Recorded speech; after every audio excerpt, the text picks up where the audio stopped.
Rest in peace, Queen Elizabeth II. Eternal rest grant unto her, O Lord, and let perpetual light shine upon her and all the other faithful souls departed through the mercy of God. Rest in peace. Amen. Queen Elizabeth II died on Thursday, September 8th, 2022. She had 12 days, England had 12 days or 10 days of mourning, and her funeral was just today on Monday, September 19th, 2022. I watched her funeral. Before I get to her funeral, I just wanted to say that she was the only monarch that I knew. I remember when her late husband, Prince Philip, died last year. It was a hard occasion. I was grateful that the Queen was still living. I'm just grateful. She was a God-fearing woman. She was a true Christian in every sense of the word. She truly was. She was a good woman. She was a very good queen. But most importantly, she loved God and put God over everything.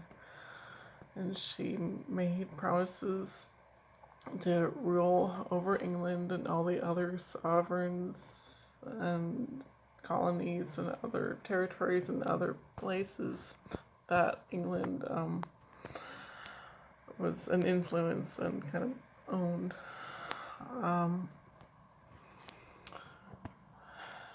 She truly was a very good person. And she was a great grandmother as well. And maybe a great great grandmother, I can't remember. But anyway,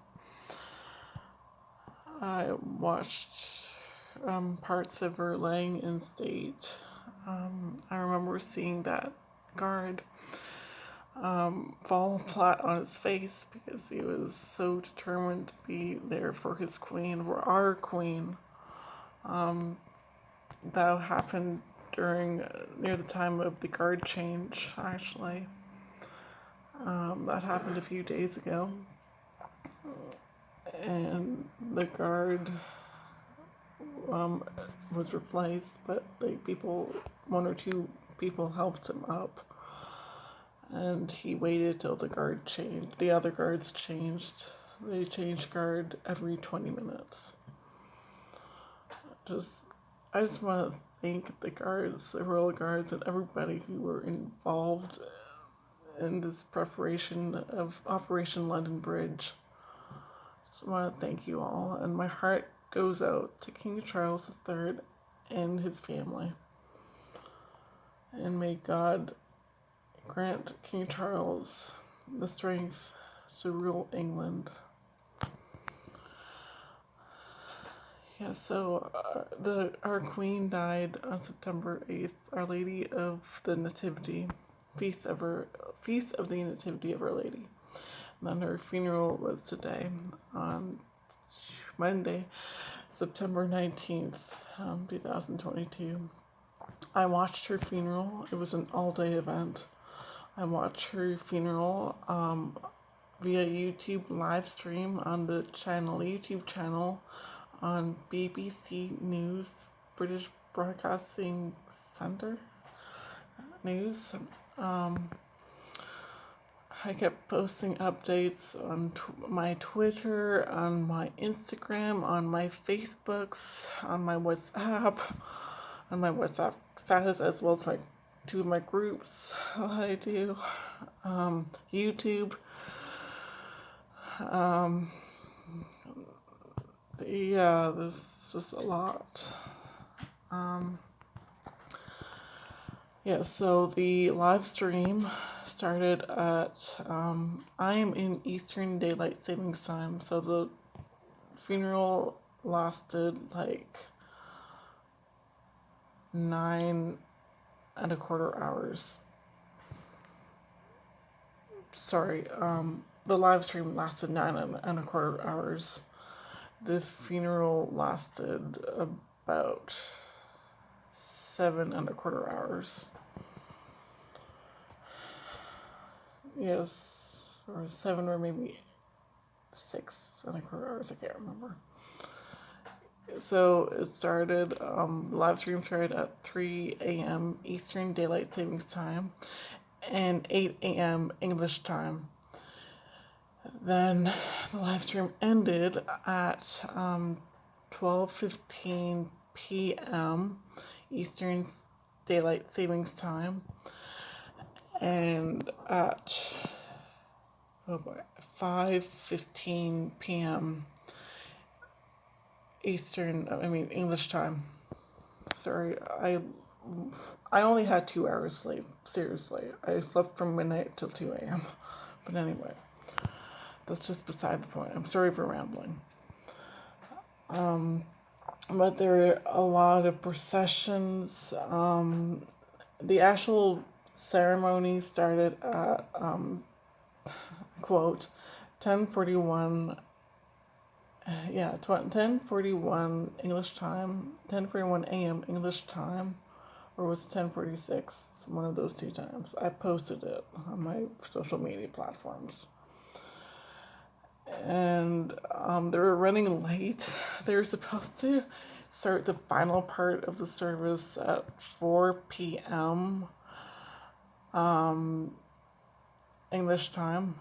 So that would be 11 a.m. No, 11 a.m. Eastern Daylight Savings Time. But they started 20 to 30 minutes late. At the end of the funeral service in the Westminster Abbey, that's when they started running late. But that's totally fine. It's a great somber day for English, Irish, Northern Irish, Scottish, Welsh, different African countries, India, Canada, and other places. There were pipers, there were processions.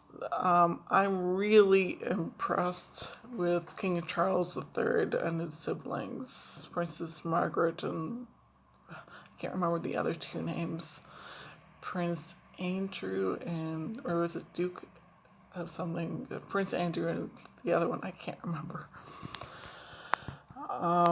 But at the end of the funeral proper at Westminster Abbey, they did a long procession. They put the Queen's coffin on a gun gauge. It's a device that carries guns. For the ones who remember, Corporal Nathan Cirillo, when he died back a few years ago in Canada, when he was at the Tomb of the Unknown Soldier in Canada, in Ontario, in Ottawa, Ontario, Canada, he was on a gun parang. It carries cannons and stuff, but that's what the Queen's coffin was on. And so the royal family, the children of the Queen, and the grandchildren, the children and the grandsons of the Queen, all the male relatives of the Queen, immediate family, who were in the military, who are and were in the military, walked behind it, and that was like 1.25 mile long. Then they transferred the coffin to a hearse, and the hearse drove to Windsor. Then they had the service to bury the Queen. And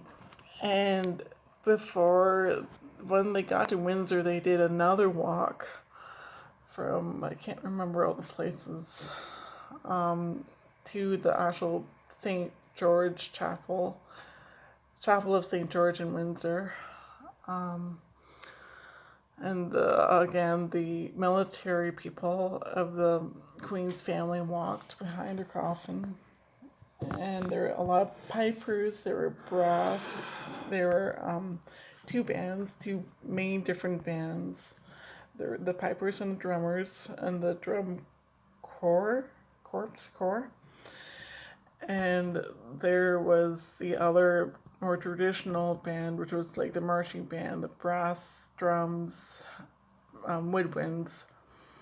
It was very beautiful. It was very somber. I'm so glad I got the live stream. So grateful for that. There were a lot of interviews too before the funeral proper. There's an interview with the English composer Andrew Lloyd Webber. And there are interviews with that one English woman from the Olympics. I cannot remember her name. And there are other interviews as well. And they also the BBC provided a website for all the information. I never checked it yet at the moment, but they provided information about the different people that were like going to be there at the funeral and the different parades and stuff. They never did the commentary at the funeral. That's why they provided the link. But it was so beautifully done. So beautifully done. At the end of the funeral, when they were transferring the coffin from the gun brigade to the hearse to go off to Windsor, they sang God Save the Queen, and King Charles and the others, they saluted her. It was a beautiful experience. At the end of the funeral proper and at the end of the burial service, there was a piper that did like a salute or something for the Queen. And I'm also so grateful that there's even more stuff after this live stream that cameras and the public will not be privy to. The close family and the close friends, I believe, of the Queen will have a very private, even more intimate burial service for Her Majesty the Queen. Then after the burial service, we sang God Save the King. And yeah, it was just, everything was beautiful. So the last time I will be saying God Save the Queen, long live the King. And the first time I will be saying God Save the King and long live the King. God love you all. All of you are in my prayers. We lost a beautiful lady. We lost a beautiful soul. God bless.